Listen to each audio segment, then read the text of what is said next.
नेपाल की सरकार चीन से नज़दीकी बढ़ा रही है। इसे नेपाल की विदेश नीति में बदलाव का संकेत माना जा रहा है। नेपाल के पीएम केपी शर्मा ओली ने हाल में चीन की यात्रा की। ये बतौर पीएम उनकी मौजूदा पारी में पहली विदेश यात्रा थी। अब तक नेपाल के राजनेता पीएम बनने के बाद पहले विदेशी दौरे के तौर पर भारत आते रहे थे, लेकिन ओली ने इस परंपरा को तोड़ा है। कई लोग उनकी तुलना मालदीव के राष्ट्रपति मोहम्मद मुइज्जू से कर रहे हैं। मुइज्जू इंडिया आउट के नारे पर चुनाव जीते थे और फिर चीन से नज़दीकी बढ़ाने लगे थे। हालांकि जल्दी ही उन्हें अंदाज़ा हुआ कि बिना भारत के आशीर्वाद के उनका काम नहीं चलने वाला और वो भारत के साथ रिश्तों में जमी बर्फ़ को पिघलाने की कोशिश में जुट गए। याद रखना होगा कि नेपाल का 2/3 कारोबार भारत के साथ होता है। चीन के साथ उसका कुल व्यापार महज 14% है। कई एक्सपर्ट मानते हैं कि ओली इस स्थिति को बदलना चाहते हैं। नेपाल के पीएम केपी ओली अपने देश को चीन के करीब ले जा रहे हैं और कई एक्सपर्ट उन्हें सावधान कर रहे हैं। ओली की चीन यात्रा के दौरान नेपाल आधिकारिक तौर पर चीन के belt and road initiative framework agreement में शामिल हो गया। रिपोर्टों के मुताबिक ये दावा किया गया है कि इस एग्रीमेंट का मकसद trans Himalayan multi dimensional connectivity network तैयार करना है और नेपाल को बिजनेस और कनेक्टिविटी के एक रीजनल सेंटर में बदलना है। इस प्लान में हाईवे, रेलवे और एनर्जी नेटवर्क शामिल है।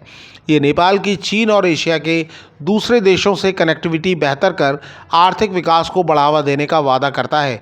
ओली की नज़र में ये नेपाल के लिए गेम चेंजर है, लेकिन एक्सपर्ट इसे चीन की कर्ज नीति के जाल के तौर पर देख रहे हैं। एक्सपर्ट का कहना है कि जो भी देश BRI का कर्ज चुकाने में नाकाम हो जाते हैं, उनकी रणनीतिक प्रॉपर्टी पर चीन का कब्जा हो जाता है। रूस और पाकिस्तान के बीच जल्दी ही मालगाड़ी शुरू होगी। अगले साल मार्च तक इसका ट्रायल रन होगा। रिपोर्टों के मुताबिक मालगाड़ी रूस से चलकर अजरबैजान और ईरान के रास्ते पाकिस्तान पहुंचेगी। पाकिस्तान के ऊर्जा मंत्री अवैस अहमद खान लेघारी ने रशिया टुडे से बातचीत में इसका ब्यौरा साझा किया। लेघारी ने बताया कि पाकिस्तान रूस के साथ एयर कनेक्टिविटी बढ़ाने पर भी बात कर रहा है। उन्हें उम्मीद है कि रूस और पाकिस्तान के बीच जल्दी ही सीधी हवाई सेवा शुरू हो सकती है। रूस और पाकिस्तान के बीच हाल में 8 समझौते हुए हैं। इनमें स्वास्थ्य, व्यापार और शिक्षा समेत दूसरे कई सेक्टर में सहयोग बढ़ाने पर सहमति जताई गई है।